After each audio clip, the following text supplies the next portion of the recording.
Décideurs engagés, l'émission TV de l'Hémicycle animée par Arnaud Ardouin qui déshabille les décideurs, qui nous permet de mieux les connaître dans l'intimité et d'appréhender ce qui chaque jour leur donne envie de se battre et de réussir. On se dit tout, l'émission qui déshabille les décideurs, qui vous permet de mieux les connaître, de les découvrir. Tout simplement, ils président aux destinées de grandes entreprises. Vous allez bien savoir qui ils sont, quels sont leurs combats, quels sont leurs engagements. Et j'accueille évidemment mon invité. Bonjour, comment allez-vous ? Bonjour. Je suis ravi de vous accueillir. Posez votre manteau.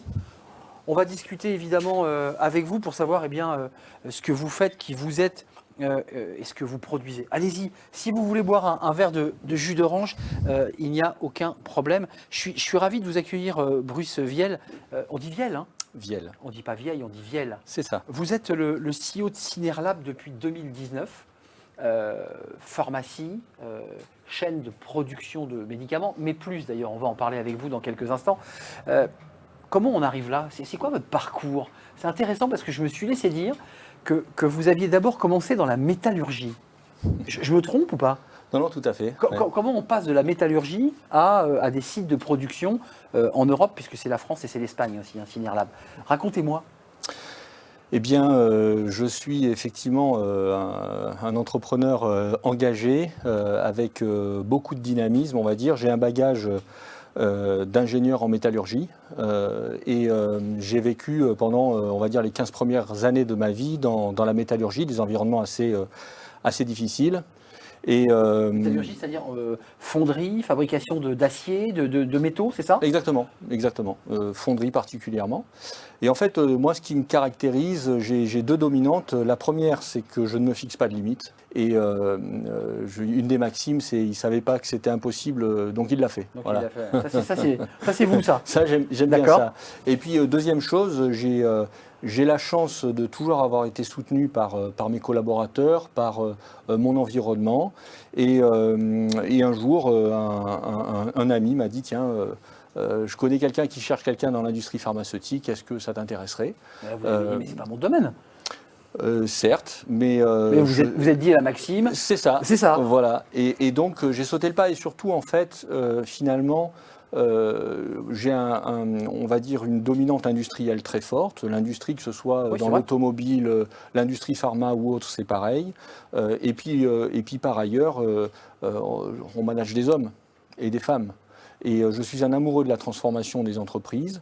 Et le challenge qui m'était proposé, c'était effectivement, bien plus que d'entrer dans l'industrie pharmaceutique, c'était d'intégrer 2 sites pharmaceutiques et de travailler un petit peu sur la transformation de ces entreprises. C'est une question que je pose à presque tous mes invités, mais c'est quand même intéressant de savoir, lorsque vous posez le costume de CEO de Synerlab et que vous vous retrouvez avec vous-même, c'est quoi l'espace, le sport, le loisir, le hobby qui fait que vous arrivez à débrancher, à oublier Synerlab quelques minutes ? Alors, il y a 2 choses. La première, c'est ma famille. Donc moi, je suis très fier de mes 3 enfants, de ce qu'ils sont, de ce qu'ils font. Ils ont quel âge là ? 25, 22 et 15. D'accord. Hein ? Donc il y en a 2 qui sont en train de faire des études supérieures. C'est ça. Donc je suis très fier de mon couple aussi moderne, avec une compagne qui vit entre la Calédonie, Tahiti et la France, voilà, qui est une dirigeante d'entreprise aussi, avec laquelle on partage beaucoup.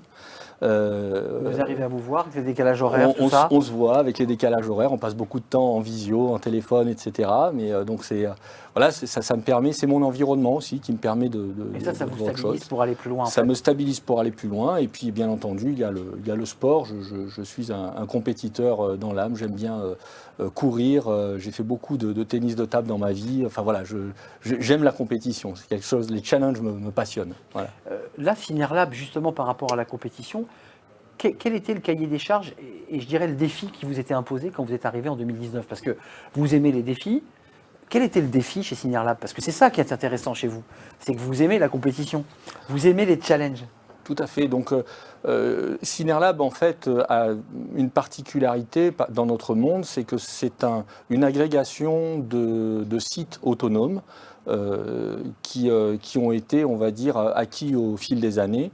Et un des challenges était un challenge de création d'un groupe, de mise en place de synergie entre les différents sites et d'arriver à faire une entité homogène. de management, on va dire.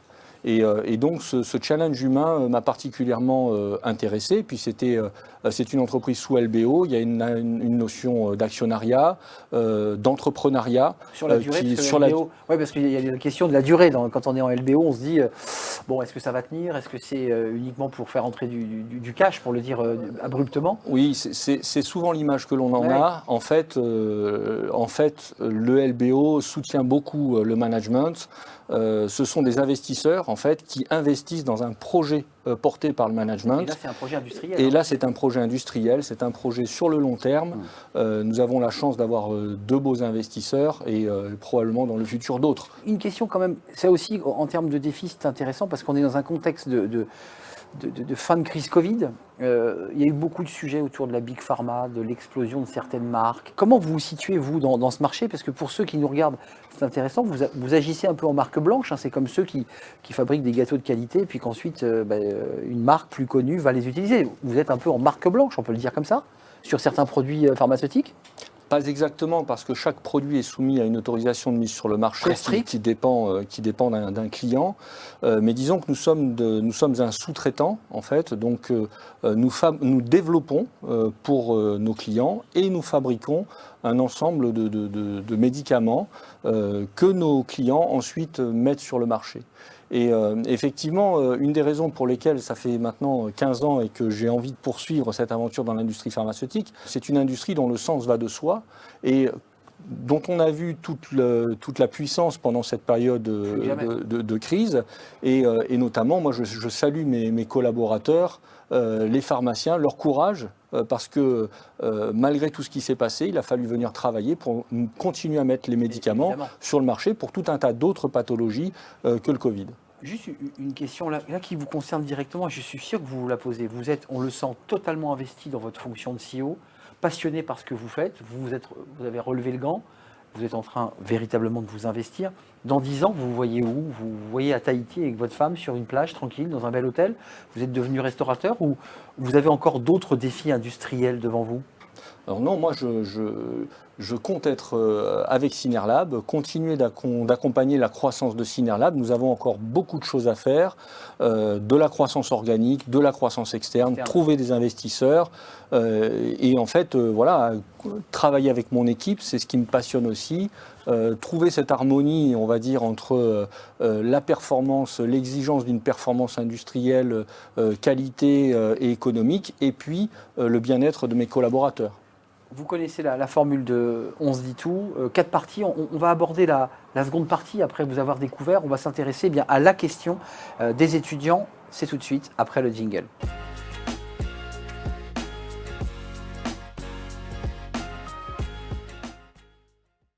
La question des étudiants, avec cette question, elle est importante. La RSE, c'est une problématique qui percute toutes les entreprises.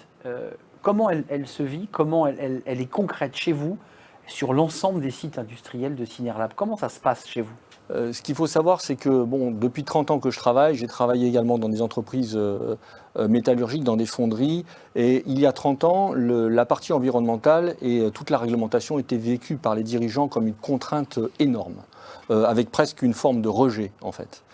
Ce que je constate aujourd'hui, et particulièrement chez Synerlab, c'est que ça fait partie des gènes de chacun de mes collaborateurs. C'est-à-dire qu'il n'y a pas forcément besoin d'organiser ou de forcer les choses pour que, quelque part, une dynamique RSE se mette en place. Notamment les sites de Synerlab sont des sites qui ont une relative autonomie et avec lesquels il leur est permis, on va dire, de mettre en œuvre un certain nombre d'actions. Donc il y a une décentralisation sur les sites, sur certaines règles RSE. C'est quoi le RSE chez vous? C'est plus des volontés environnementales, on est plus sur le sociétal, on est sur l'égalité homme-femme. C'est quoi vos axes forts? On est sur ces thèmes, sur ces différents thèmes. Nous avons par exemple des responsables sécurité environnement sur tous nos gros sites. Je vais vous donner un exemple de la génétique. En fait, lorsque je suis arrivé, nous avions un comité exécutif avec une majorité d'hommes. J'ai fait rentrer 4 femmes comme directeurs de site au sein du comité exécutif. Et cela s'est fait naturellement. il n'y a pas eu besoin de dire à l'organisation il faut une parité. Oui. C'est-à-dire qu'aujourd'hui, nous avons des compétences hommes et femmes et ça s'est fait naturellement. Autre chose qui s'est faite naturellement, c'est sur nos voitures de société, par exemple, nous sommes passés au tout hybride. Nous avons des chantiers d'amélioration et de diminution de nos consommations énergétiques, par exemple. Sur quelques sites. Donc en fait, nous avons plusieurs chantiers qui se mettent en mouvement de cette façon et qui sont très bénéfiques. Et sans que ce soit vécu comme une contrainte. Et voilà, j'ai aussi des collaborateurs proches qui s'investissent dans différentes associations. Donc je suis vraiment très satisfait de cela parce que c'est une dominante qui sera de plus en plus importante dans le futur. Un salarié, un collaborateur aura besoin de sentir que son entreprise a une valeur ajoutée dans cette responsabilité sociale et environnementale. Notre troisième partie sur les startups, ça c'est un sujet important parce qu'il y a beaucoup de startups évidemment en France. La tech et les startups sont un peu leaders. La question justement venue des startups, c'est tout de suite.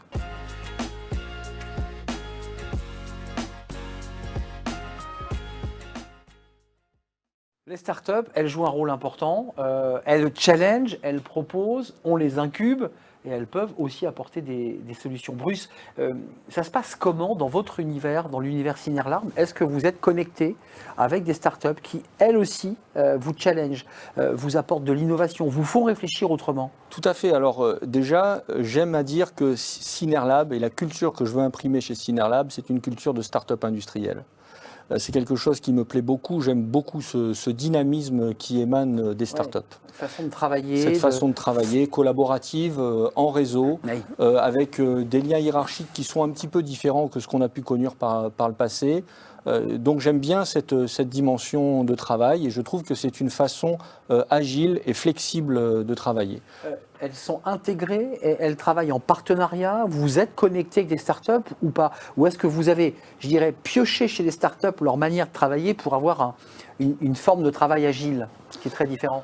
Alors, il y a un peu des deux. Il y a un peu des deux, et notamment aussi, nous travaillons beaucoup avec des startups en biotech ou des startups, en fait, des sociétés qui vont nous demander des développements de nouveaux produits.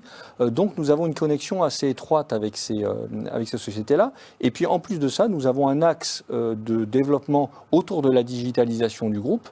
Et donc, dans ce cadre-là, nous faisons appel à un certain nombre d'outils pour nous permettre d'améliorer nos processus. Alors Bruce, c'est la dernière question, la dernière partie. C'est peut-être pas la partie la plus facile finalement, c'est la question de l'hémicycle. C'est vous, le décideur, le CEO de Synerlab, qui allez pouvoir regarder face caméra et interpeller, j'allais dire, les décideurs, cette fois-ci politiques, sur peut-être des choses où vous vous dites parfois j'aimerais bien qu'on les fasse pas comme ça, mais plutôt comme ça. C'est la question de l'hémicycle et vous aurez la parole juste après le jingle.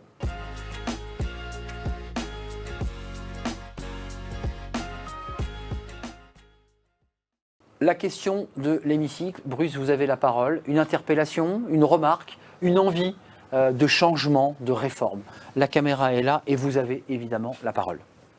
Merci. Donc il y a deux éléments qui me paraissent importants. Le premier élément, c'est l'industrialisation de notre pays, avec évidemment un amoureux industriel comme je le suis et travaillant dans l'industrie pharmaceutique, mettre tout en œuvre pour pouvoir reproduire dans notre pays un ensemble de médicaments. Donc ça, c'est un premier axe que je trouve fort. Le deuxième axe, qui est pour moi très important et que je trouve malheureusement absent aujourd'hui des débats, c'est tout l'axe de la transformation digitale de notre pays, qui pour moi est un axe très fort de création de valeur, de création d'agilité, de compétitivité et de rétention des talents en France, mais aussi dans nos entreprises. Et j'aimerais que les pouvoirs politiques, on va dire, mettent en œuvre un certain nombre d'éléments pour favoriser ces deux axes politiques. Merci Bruce Vielle d'être venu nous rendre visite avec votre passion, cheville au corps.